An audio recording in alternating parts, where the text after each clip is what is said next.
Hey folks, Italian Woodward, Fish Hounds Guide Service. You've probably seen a video I just put out of building brush piles with bamboo with help. I had a couple guys helping me out on them, and that's makes it a whole lot easier. A couple of reasons people don't build their own brush piles is they have one boat, they have one nice boat, and they don't want to mess it all up. So what I'm going to do in this video, we're going to use something different. We're actually going to use sweet gums. As you can see at my place here, the trees have bloomed out good.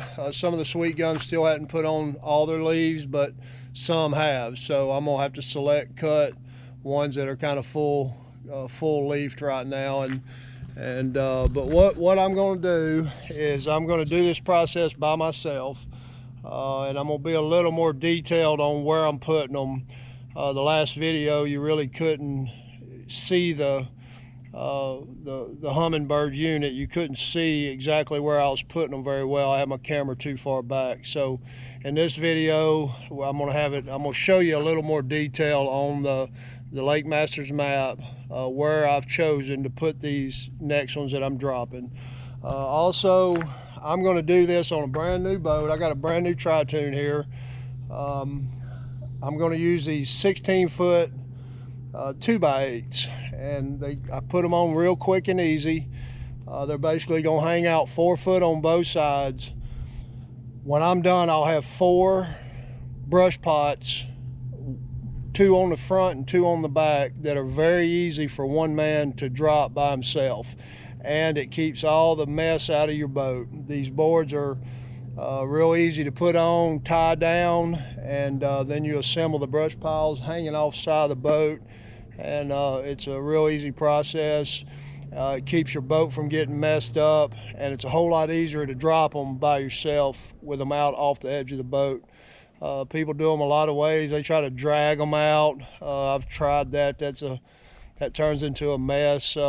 It's hard to drag any type of brush. It takes you forever to get to where you're going. The boat pulls the wrong direction all the time, so it's a real tough process. But anyway, so I do have a brush boat. Actually, it's kind of got issues right now, and I need to get a bunch of brush piles in the lake. So that's why I'm just going to show you how you can do it with a nice boat, against my wife's wishes. She is not liking me doing it on a new boat, but anyway, you got to do what you got to do if you got to get brush in the lake. So anyway, here we go. I'm going to show you what we're doing. First thing I'm going to do, take these 4 boards. I'm going to have 2 in the back and 2 up front. Once I get them on and strapped down, I'll kind of show you what I've done there, and then we'll go through the rest step by step. All right, folks, got my boards on. Got one right across the very front here. As you can see, I got about pretty much 4 foot.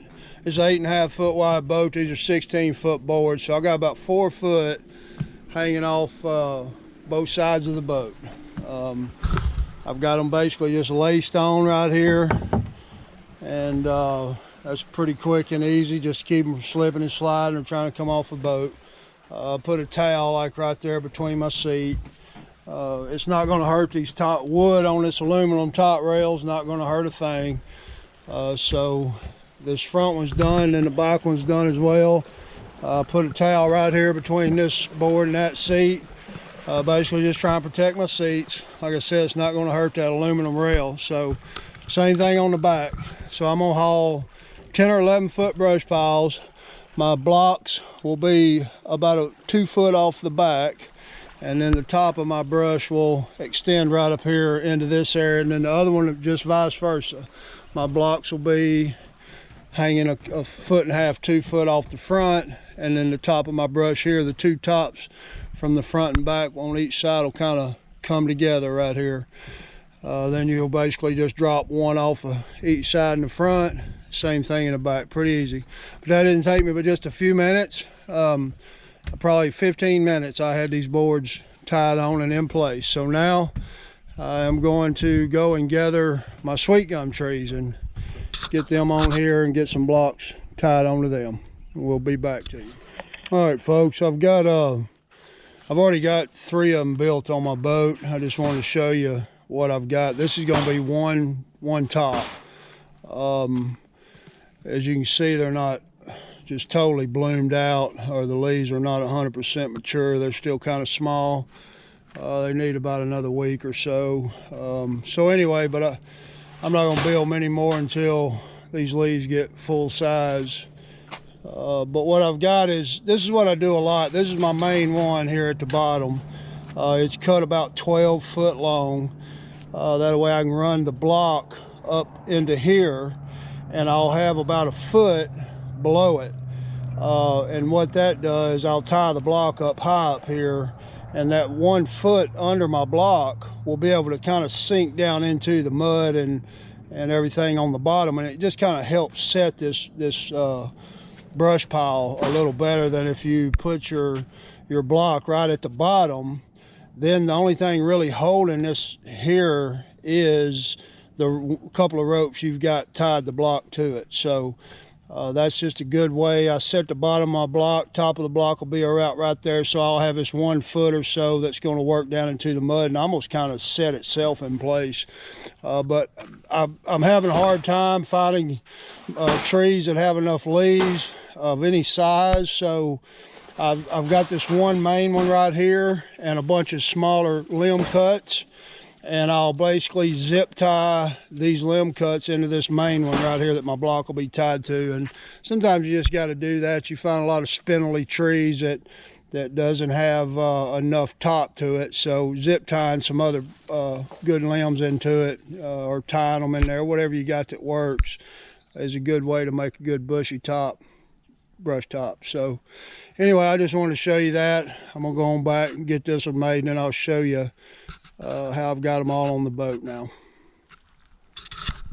Okay, here's my main one already up on the boat here, and as you can see, it's not quite thick enough up top, doesn't have enough top to it. So what I'm going to do, I've got all these long limb cuts that was on the base of this tree. This tree was tall and slim, but it had a lot of, all these limbs here were below the 12 foot that I needed. So I cut them. Now I'll put them against the main stalk of that tree and zip tie them into place there, and they'll be there for a long time. Them zip ties will last quite some time. So anyway, I'm going to show you what I'm going to do with that. I'll just take these, lay them, entwine them with that, and zip tie them into place. Okay, folks, it's taken me a couple of hours to get all this done. I got one brush pile here, center blocks outside of the boat on a 2x6 about midways up. This other 2x6 is supporting the rest of the brush. I got my swimming noodles tied into the top. Basically put one piece of rope there to hold that from trying to come off. I'm gonna go out a pretty good ways. I don't want to be hassling with this stuff trying to slip off on me. It's real quick. Untie that one. I got another rope tied around the center block to the board there, which will hold that. So when I get to where, same thing on this side, what I'm gonna do is I'm gonna drop this brush pile and this brush pile right off on the same spot. I'm gonna use, these are a little bit spindly topped sweet gums that I'm kind of limited to right now until the rest of them bud out good, but they're going to be pretty nice if I'll double them up. So I'm going to basically drop one off one side and one off other side, and when they stand up on the bottom, there'll be, you know, 5 or 6 foot between the limbs on them here. So same thing back here. This will be another drop. I've got same thing going on. They're kind of laced to the boards. The center blocks are up on the boards. They can't come off or slip off as I'm going. The boards are tied in place. So this will be the same thing. I'll drop this one and this one side by side in one spot. And so it's kind of gotten late already. So in the morning, I'm just going to leave everything sitting here tonight. Sun's trying to go down already. I don't have time to get out there and put them where I want them, so I'll get up first thing in the morning and go out and drop them. The leaves are already wilting a little, but as soon as you cut anything, especially sweet gum, the leaves instantly start wilting, but they'll stay like this and wilted and green for if you keep them in the shade for a couple of days actually, and you can still drop them. It's best to get them out the same day, but the sun's fixing to go down, so they're not going to wilt much more than what they already are by in the morning when I drop them. So anyway, that's what we're going to do, and I'll do this first thing in the morning and finish this video. Hey folks, next morning I'm ready to go out and drop these sweet gum tops that I put together yesterday. They're pretty wilted, as you can see, but that's really not going to affect much.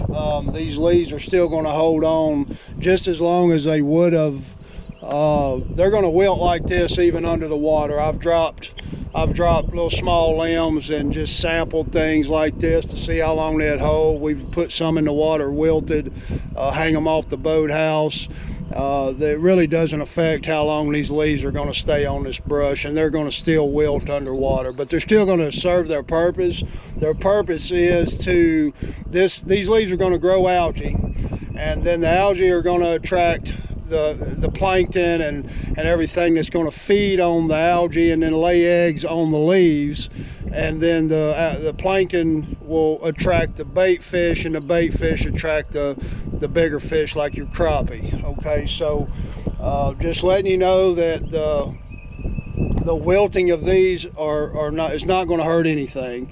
Now these are kind of skimpy looking. It's early in the year to be cutting sweet gum, but I'm needing to get some out. They really need another 3 or 4 or 5 days and they're going to be full leaves. So but they're still going to work. I'll probably add some more to these once they get their leaves on them, if the spots that I put these work out good for me.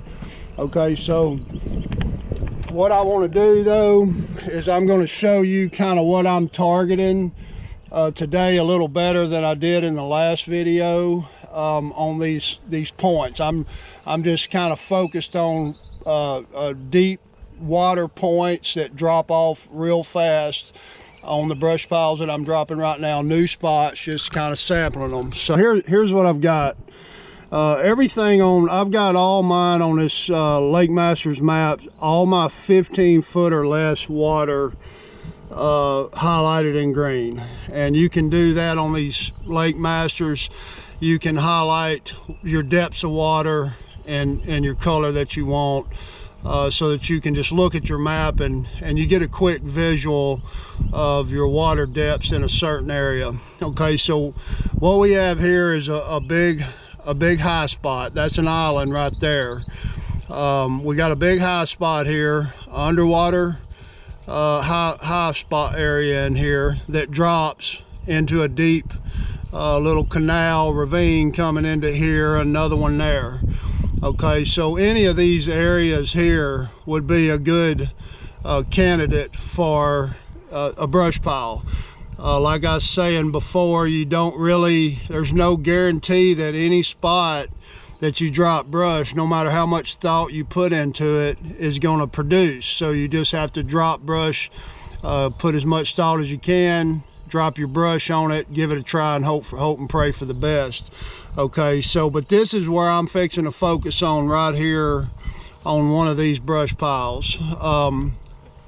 What you got is, you see how your water on this area right here, it's kind of a longer, takes a longer stretch there for you to get into your 20-foot depth of water. So I'm following this ridge point around, and this is my favorite, is to where I like this area that it falls out extremely fast. So if you see your contours here, to go from, you know, up here in say 9 foot of water to 20 foot, that's a long way. That's a slow transition into that 20 foot of water. You get in this area of this point and you see your contour lines are a whole lot closer together, and you're going from even right up in here at 5 foot of water, 4 and 5 foot of water, to 20 foot of water a whole lot faster than here. And I just like these real fast drop-offs for my brush piles. So I'm basically going to try and put this brush right about there in this that's going to be around 21 foot of water right there. So I'm going to try and hit my brush somewhere in this general area, right on this point, right here where it falls off the fastest. And we're going to drop it right there. And to me, I think when your fish are running these ridges, they're going to tighten up and they're going to have more of a chance to find this brush pile here than they would in this long transition from shallow to deep. And so that's why I kind of focus on them spots. And usually they may not be the best brush pile, but usually on a spot like this, it's always going to be good for some fish. So this is one of the spots we're going to. We're going to drop this brush on, and I'll turn the camera back on and go give you a little more of that when we get to the spot. All right, folks, I've got the boat in the water. I just want to give you a little better visual for those of you that are interested in how I'm hauling this brush on a new boat without putting everything over in my boat and trying to protect my boat a little bit. But here's what I've got. I got the 4 boards. As you can see, I got the cinder blocks up on the boards on each side. And then the rest of the brush on the second board. Same way in the back, except for I've got the cinder blocks facing off the back, which is going to make them easy to slip off and drop right there on both sides. Same way here, I'll be able to slip off the cinder block and drop it right here in front of the boat. So anyway, everything's protected. There's no damage to my boat, and it's just a good way to haul brush on a nice boat and not have it all up in your boat, especially when you're using cinder blocks. Cinder blocks are the worst thing for your boat trying to do brush piles. Just one idea, I do use sandbags a lot. Sandbags, if you're going to haul brush on a new boat, sandbags are your best option because they do a lot less damage to your boat itself. So anyway, that's just kind of how I'm doing it, and it works out pretty good. So I'm loaded up and ready, got the boat in the water, so here we go. We're gonna go drop these out. All right, folks, as you can see, I want to show you how well this works out. I'm running about 15 miles an hour. I'm not gonna get in a big hurry, but it's not gonna take me all day to get there either, trying to drag brush with me, like I've tried, and I see a lot of people try. I'm still able to get there fairly fast. As you can see, all the brush is holding on good. Everything's tied down and secured, which didn't take me but just a few minutes. So anyway, it's working out good. Everything's sitting like it's supposed to, and I'm able to get on to where I'm going a lot faster and get this done, go back, get some more, and do it again. So just wanted to show you that.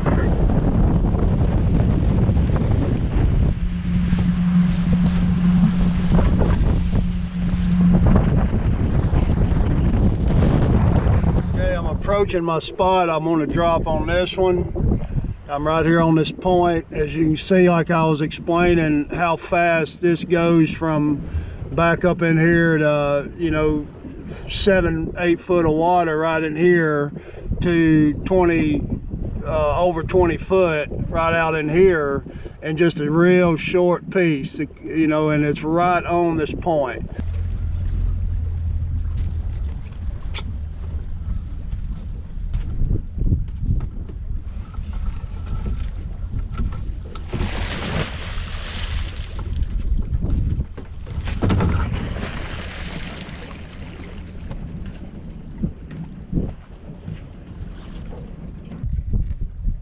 Okay, there's one right there. Okay, so I'm gonna hit mark and saved it. That's one of them right there.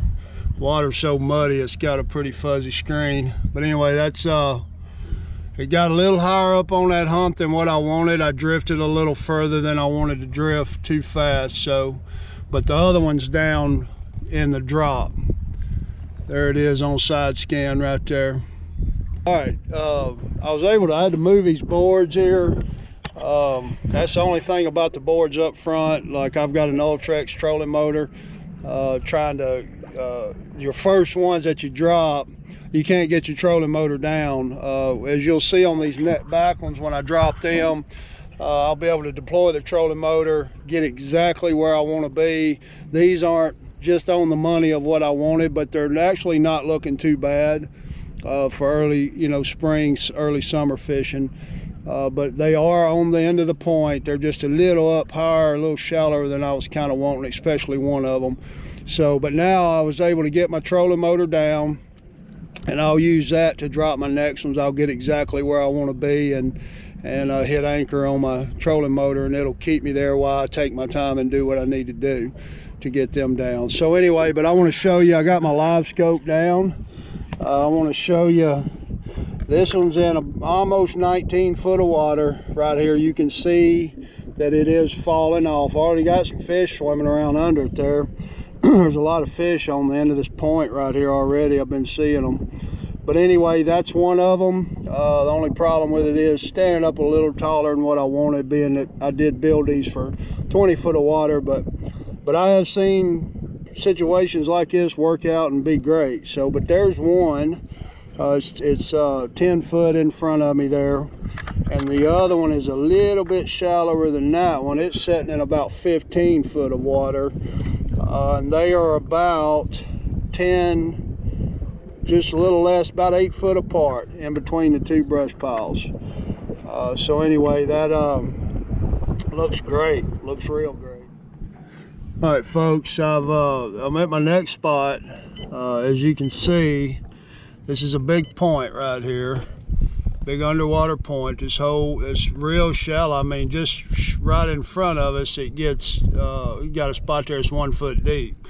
So this is just a real high point, and an underwater ridge right here, okay, that goes from either here or here would be a good spot. I'm choosing it right here because it seems to be the quickest drop to your 20 foot of water. All right, so I'm gonna try to drop that right here in this 20 foot of water range. All right, so I've already got the trolling motor set on spot lock. I'm looking behind my boat right now on live scope, and as you can see, 25 foot is 24 foot boat. 25 foot behind the boat, I'm falling off to a little more than 20 foot. So that brush should end up somewhere like right in here, behind the boat there. Go ahead and drop this one.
So they both sunk like a champ. So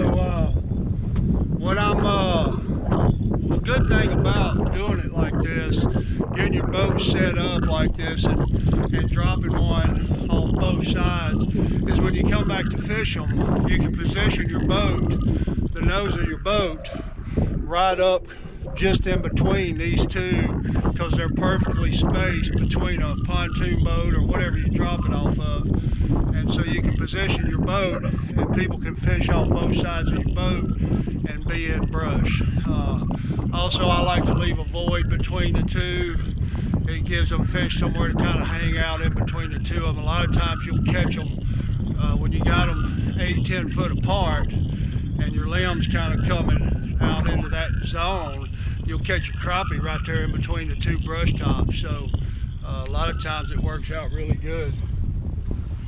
So anyway, I'm gonna find these on my unit and show you what they look like. Okay, I'm looking behind the boat on my live scope. Let me zoom out a little bit. Okay, there's one of them. Now see, this one worked out more as planned. The top of my brush is 10, most of it 11, 12 foot, 10 foot range. That's perfect. So that's one of them. That's the one on the back right hand side of the boat. All right, looks real nice. And then I'm barely gonna turn it. There comes my other one up on the back left hand side of the boat. And then again, it's about 12 foot to the top of that brush. So you got a little bit of two different heights there. That one's getting more to 10 foot range. That one's 12 foot range, and they're literally within 8 foot apart. I mean, I'm not adjusting this live scope much, and there's one, there's two. So that they look really nice, really nice. And as you can see, I'm going to turn my live scope just a little bit to the right hand side of my boat here, and I'm jumping up real fast in elevation just from the back of my boat, because there's my transducer. The back of my boat is 24 foot back here. So from that 24 foot, so in 30 foot, I'm going from 20 foot of water to 10 foot of water. See, so that's perfect. Turn it around this way where you can see. There's your two brush piles there. Okay, right here at 0 is my transducer. From 0 to here, this point right here is 10 foot. So, and I'm almost at 10 foot depth in water there. So from there, that's 10 foot, 30 foot. So in 40 foot, this water goes from 10 foot to better than 20 foot. So that's exactly what you're looking for to try a brush pile. And you know, like I say, it's still hit or miss as to whether this is going to be good or not. I feel for certain it will, but we'll just have to give it some time and see. If it works out good, I'll probably add another one or two to it over time. Every year, once I find out the ones that are good, I'll come back and add to these. So